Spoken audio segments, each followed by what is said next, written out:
we like the video. What an amazing turnout.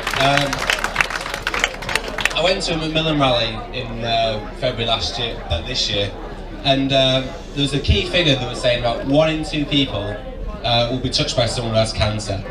And I don't know what you think with Macmillan, and you know, we had the talk about what they do, but I actually think that they've changed the attitude to how we approach cancer now, and people live for much longer and they can get about their lives. I've got a friend, Karen, who was diagnosed with terminal cancer, and she working around the clock, doing everything, doing her job, and we've all offered to write an autobiography for her. I hope she'll take it up.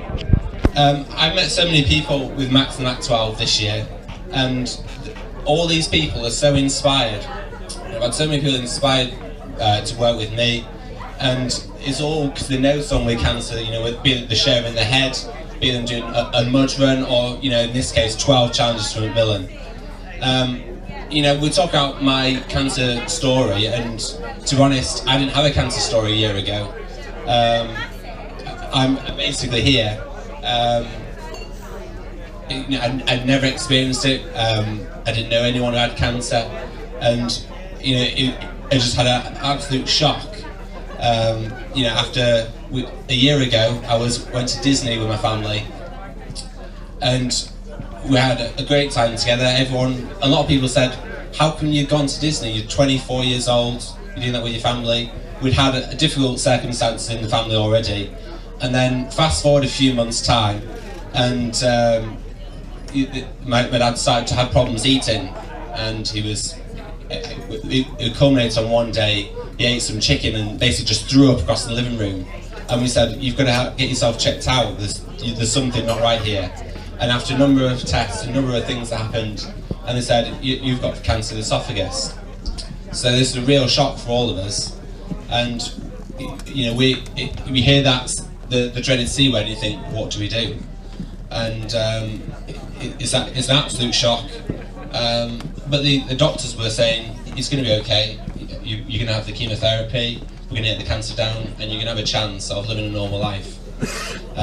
So we had more tests, and we got to December last year, and they said, we've discovered more cancerous tissue in your stomach and in the lymph nodes, and unfortunately we're going to give you chemotherapy, but it's just to basically make yourself comfortable, but you will pass away eventually. So you know, we've basically had a journey of about 4 months of absolute hell, coping with this terminal illness. And my dad went on Facebook the day after, and he's very open. He talks to people all the time, and he basically said, "This is my circumstances. I apologise if I haven't been upfront with you, but I have terminal cancer, and I've got to live with it now." And I looked at my life then, and I realised it's how I approach it from now, and it's having a strong attitude, how I approach things. And there's times when it's right to cry, and when I heard the news, I didn't get any sleep, I was sobbing my heart out. But there's times when you've got to show a lot of strength. And I went on Facebook that morning, and I felt like I had to write a post to everyone, to sort of thank my family for all the good things that they've given me. A lot of the things that I do, I play a lot of squash, I play poker, I go to the football. As you saw, I saw Sheffield Wednesday at Wembley 2 or 3 weeks ago, and I do all these things because of my father. So you know, I basically wanted to thank him for everything that he's given me. Football is the thing we enjoy. We went to Wembley, and you know, we played Hull City 3 weeks ago, and unfortunately we lost the match. But my dad said, "Well, it means I've got to live for another year, and I've got to fight on." So you know, fair play to him. That's the attitude you've got to have. You've got to have the right mentality. He's just completed his first round of chemotherapy, and unfortunately they said that the cancer has now grown again. But what we're looking at is radiotherapy to give himself a chance of a normal life, and that's really important. It's that quality of life. You know, it will take a miracle for him to be here in 2 years' time, but it's having that belief, having that mentality and courage, and believing that it will happen. Tomorrow morning, most of you will be nursing a hangover. You're probably a lot lighter cash-wise as well. But I'm going to find a way to run the half marathon, which I'm absolutely dreading. Thank you. I think the most I've been able to run is about 12 kilometres, and I've got to find a way to basically run double that. And I never thought it'd be possible. You know, going to what's happened this year so far, all the people who got behind me and said, yeah, I'm going to support you. My colleagues at Salop Leisure, they all said, right, we're going to sponsor you. We're going to help you produce the shirts that we saw on here. We had 2 companies who produced the shirts. And then they've all come together, and we've had about 30 strong people all doing things to raise money for Macmillan on my behalf. And that's gone to the 7,000 total raised by the MaxAndTheMac12 campaign so far. Why 12? People say, you know, it's a little bit mad. But the good thing is you can do something that involves more people. The more people you have, the more money you can make. I've not asked people to sponsor me, you know, £5 to a mud run, £5 to this, £5 to that. It's just get more people involved. We're doing the 3 peaks in a couple of weeks, and we've got about 10 people all raising money for Macmillan. If they can all raise £300, how much difference that makes. So that's sort of the principal thought behind what I was going to do. I hope you enjoyed the video, enjoyed the story.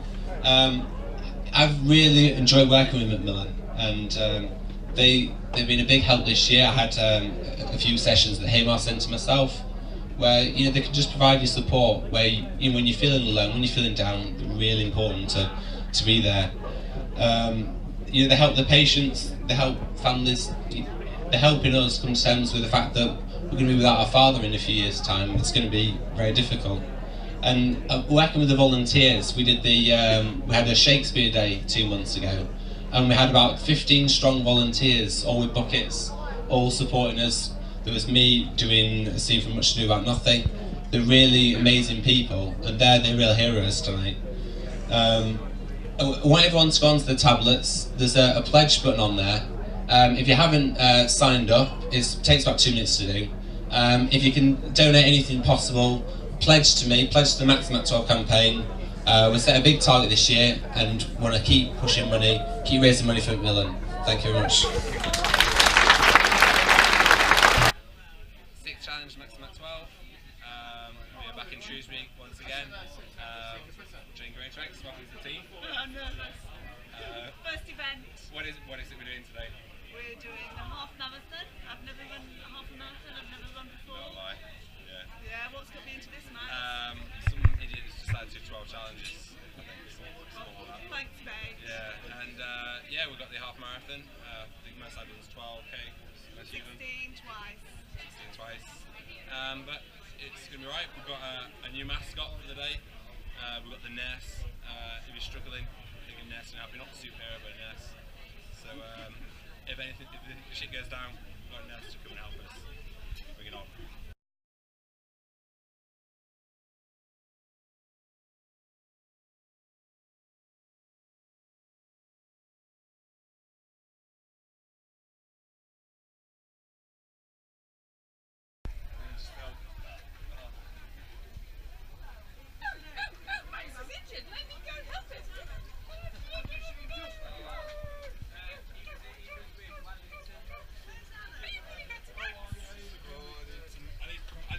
Massaging. Yeah. Yeah. That's better. Use the hands. Use your hands. Maybe more the hands. Going a bit blue, eh?